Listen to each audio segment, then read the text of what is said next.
Johnny Dollar. By golly, I knew you'd still be down there in San Diego. Willie? Right, Johnny. Will Burnett.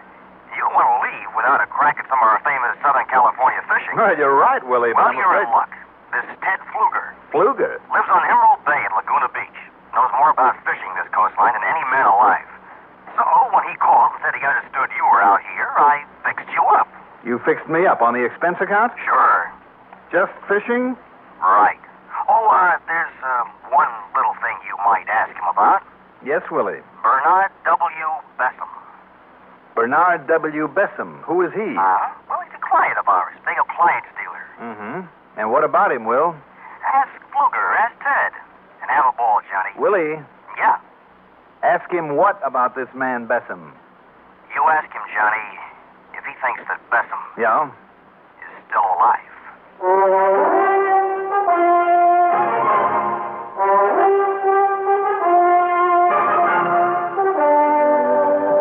The CBS Radio Network brings you Mandel Kramer in the exciting adventures of the man with the action-packed expense account, America's fabulous freelance insurance investigator. Yours truly, Johnny Dollar.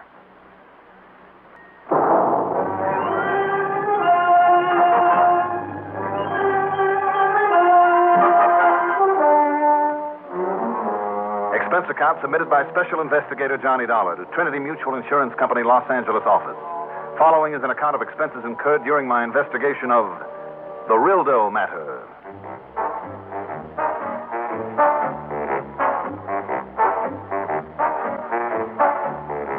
Expense account item 1. $4.10 for a tank full of gas on a rental car. Half an hour later, I pulled in at Ted Fluger's place on Emerald Bay in Laguna.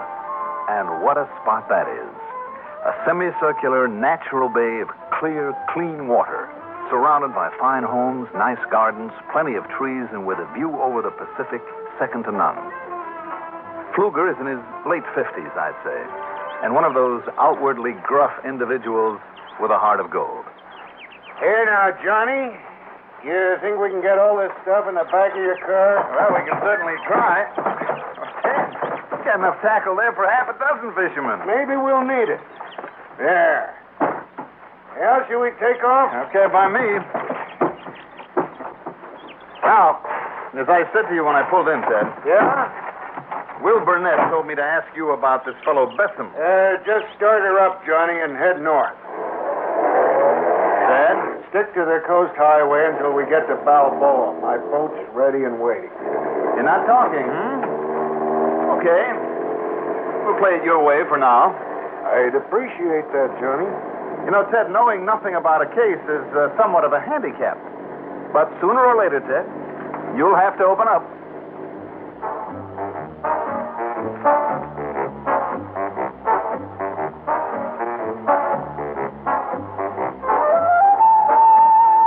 I knew darn well that he was giving me a runaround, but all Ted would talk about was fishing. And he knew his stuff. Not only about the California coast, but most of Mexico as well. What to catch, and how, and when, and where to catch them. But then as we passed through the little town of Lone Star Beach... That's quite a building for a small town like this, wouldn't you say, Johnny? Seems a big one there on the corner. Yeah. Bessem and Associates. Bessem. Aha. Big appliance house for all this part of the coast. You ever hear of him? Oh, sure. Bessem's the guy that Willie Burnett at Trinity Mutual mentioned. Bernard W. Bessem. Uh-oh. Red light. Well, look at that gorgeous doll. What gorgeous? Oh, the girl in the convertible? Her face is familiar. Sure it is, Ted. That's the kind of face that you see above the neck of every beautiful girl. What's she doing in front of Bessem Appliances? Shilling for the joint? Mister, you'd oblige me more if you'd stare at your watch a minute and tell me the right time. Oh, it's, 10 minutes to 3. Anything else you'd like to know? No, but there's something else you ought to know. What's that? The lights change. Very funny. I tell you, there ought to be a law. What kind? A minimum standard for investigators, Ted. A girl that pretty involved in every case. I wonder what she calls herself. Oh, well. Now, Tell me about Bernard W. Bessem. What's happened to him? Good man, Barney Bessem. Known him for years. What about him, Ted? A real fine fella. But those partners of his, the Rilldoe brothers, Tony and Joe, a couple of sharpies, Johnny, real sharpies. No? Well, tell me, what's up, Ted? And you know how they made their money? And when? Running liquor up from Mexico during Prohibition. They were only kids in those days. Bad kids. Mm-hmm. And what about him? Yeah, I never have trusted them. Never will. And why Barney Bessem did, I'll never know. They'd do anything, Johnny, anything to get his share of the business away from him. What's happened to Bessem, Ted? Well, I tried to call him on the phone this morning to see if he'd join us. Yeah? He wasn't there, Johnny. He wasn't in his office either. Oh? You suspect that... Another thing... Yes, Ted? He didn't show for a poker game I'd arranged for last night like he was supposed to. I see. Didn't answer his phone then either when I tried to find out why. Ted, if you're leading up to what I think you are... Well? Yeah, I guess I am. Okay, then. Okay, so let's go fishing. Now, wait a minute, Ted. If something has happened to this man... Keep driving, Johnny. If you know something about it, if you've got some kind of a lead on We're it... going fishing. All right, Ted. You're the boss. Only what's out there besides fish? Johnny, I'm afraid to find out.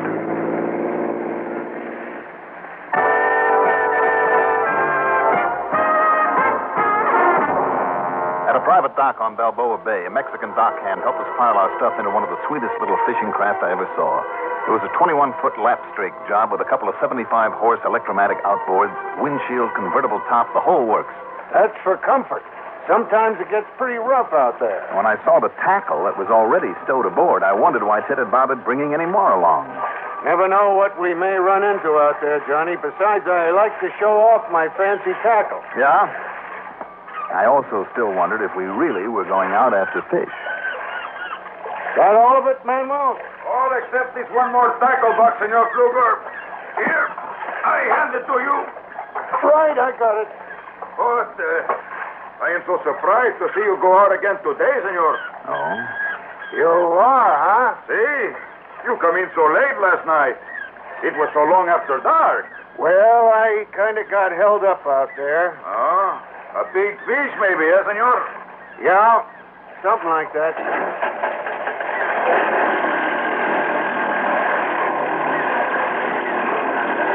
Okay, Manuel. Cast us off. Hey, Senor.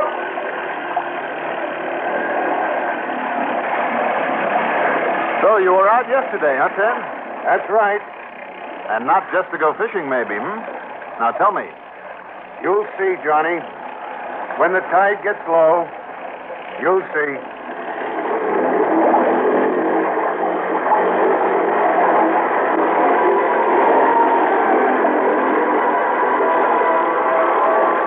It was obvious Ted had some reason for being evasive.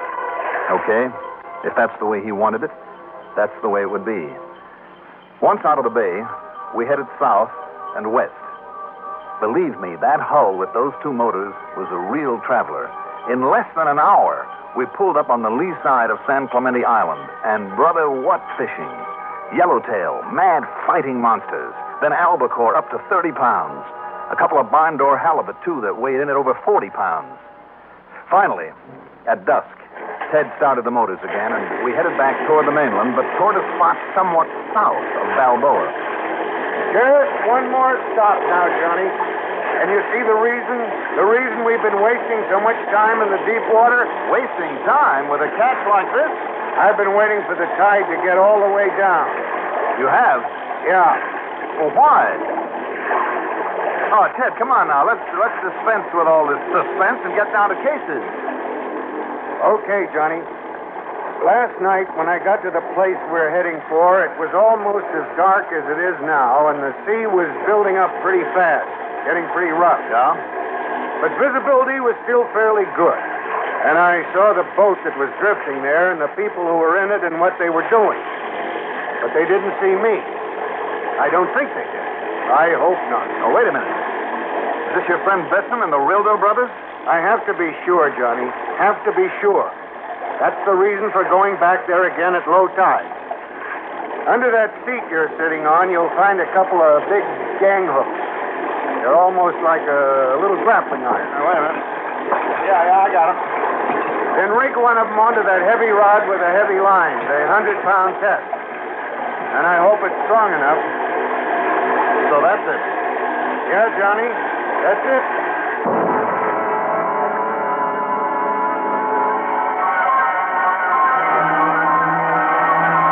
It was in nearly total darkness that we hove to alongside a huge bed of seaweed, of kelp.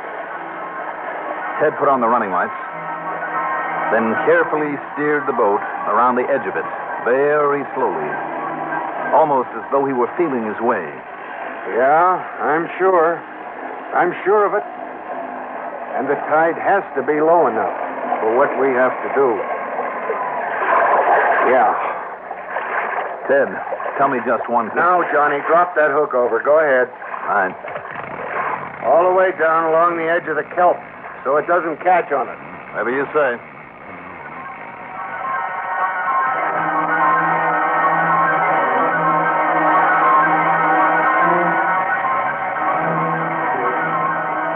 Once or twice, Ted kicked the motors over to keep us in close. With a waterproof electric lantern, he kept looking over the side, down into the water. By now, of course, it was perfectly obvious what we were fishing for. A couple of times, the gang hook snagged on a piece of kelp, and I had to clear it. Then it hung up again, this time for sure.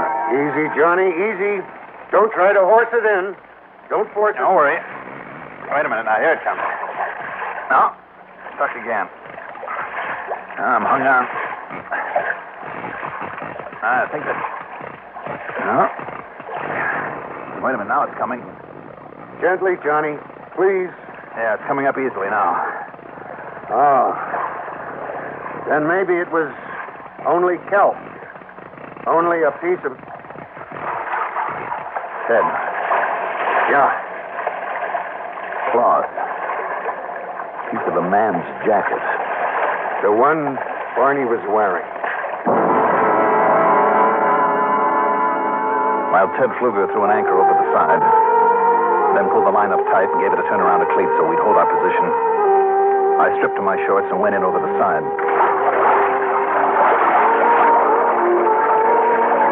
I guess I don't have to tell you that the body I found down there, heavily weighted with lead, was that of Barney Besson. Even in the dim, eerie light from the waterproof lamp I carried, it was all too plain that he'd been badly beaten. Carefully, then, we hauled him on board and gently covered him with a tarp. Yeah. Yeah, Johnny. It was those crooked partners of his, Joe and Tony Rilldoe. I saw them out here. I know their boat. That inboard of theirs. Even though it was almost as dark as it is now, I knew what it was they were throwing overboard. Who it was. Ted. What could I do against the two of them? And they always carry a high-powered rifle on their boat. In case of sharks, they say. And it was too late. They'd already killed him. Didn't you notify the Coast Guard or the police? Try to lead them out here at night to a place I could barely find at dusk? I had to be sure, Johnny, absolutely sure. And the tide was low enough to find the spot. Yeah. How about the Rilldoe brothers, Ted? Do you know where to find them now? I'll find them, Johnny. Don't you ever worry about that. Of course, one thing, though, it'll be your word against theirs. But I know they did it. And I know they'll deny it. What's more, if they know that you know, and if they're as tough as you say they are, if they are killers... Doesn't this prove it? All right, let's haul up, Hank. Wait a minute. Johnny, look. Yeah, I see it. The boat's bearing down on us. And there's spotlight on us. And they do know that I know. Get up the anchor, quick. We don't have time for that, Ted. You got a gun on board? Only a 22. Where is it? Up forward. All right. If I can find it, police will be able to make some kind of a showing in case... Now, here it is. I hope it's loaded. Yeah, Johnny, it's loaded. But they're getting close. All right, kill the running lights. No use. With that spotlight of theirs, they can't miss. We're like sitting ducks. And with that high-powered rifle they have... Look, here they come. All right, Ted. All we can do is wait and pray a little.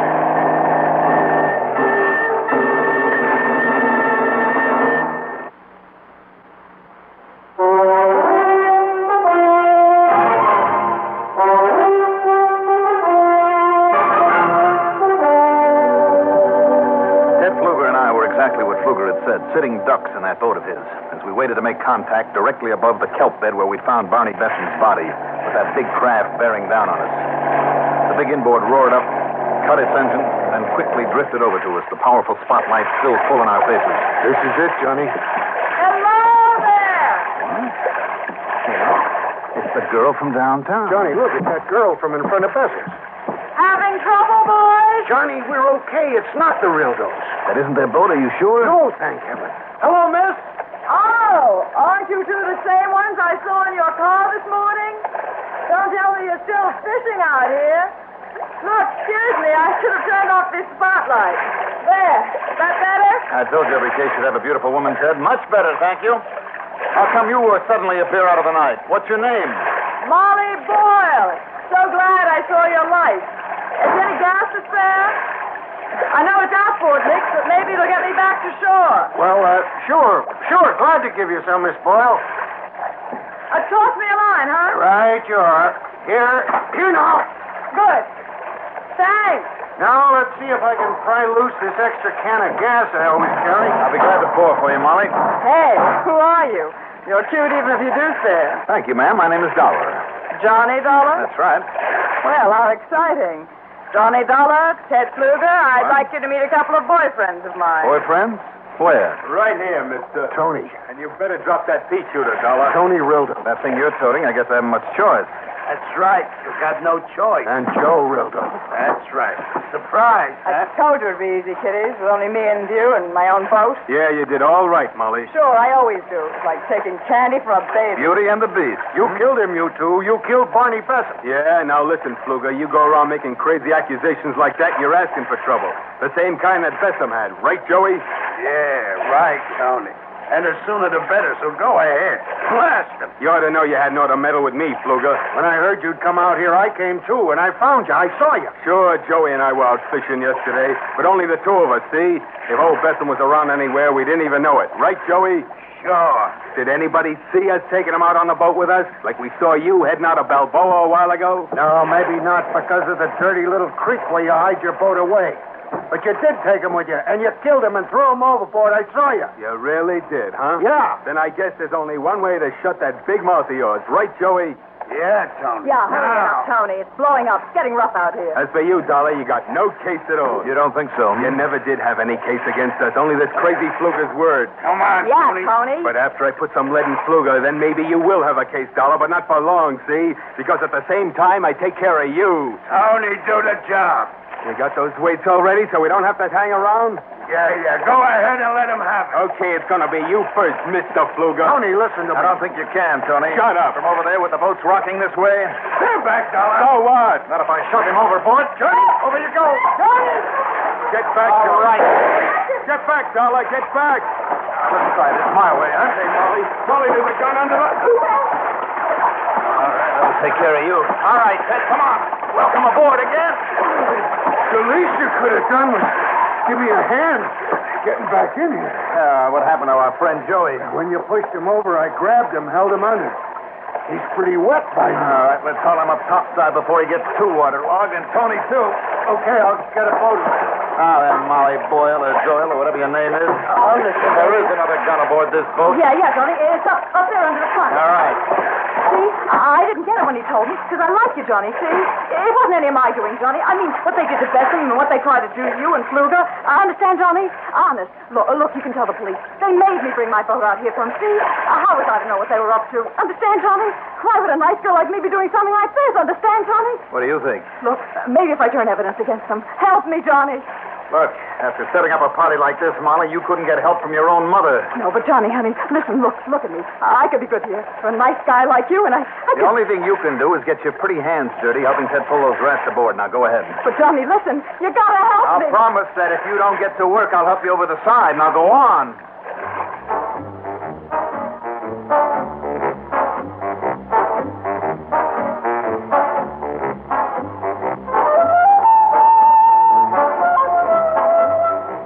Well, it's up to the authorities now. And I don't really think they'll have any trouble putting those three where they belong. The real reward for all that? A couple of days of really great fishing, thanks to Ted Fluger. Expense account total? with only the fare back to Hartford, call it $250 even. Yours truly, Johnny Dollar.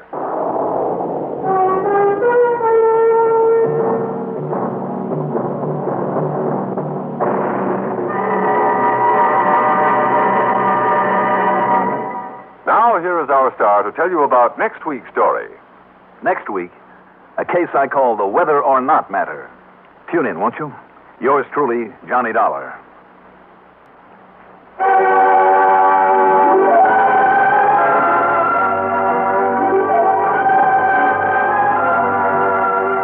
Yours truly, Johnny Dollar, is written by Jack Johnstone, produced and directed by Fred Hendrickson, music supervision by Ethel Huber. Johnny Dollar is played by Mandel Kramer. Also featured in our cast were John Gibson, Hetty Galen, Larry Robinson, Marty Green, Ralph Camargo, and Marty Myers. Be sure to join us next week, same time, same station, for another exciting story of Yours truly, Johnny Dollar. Art Hanna speaking.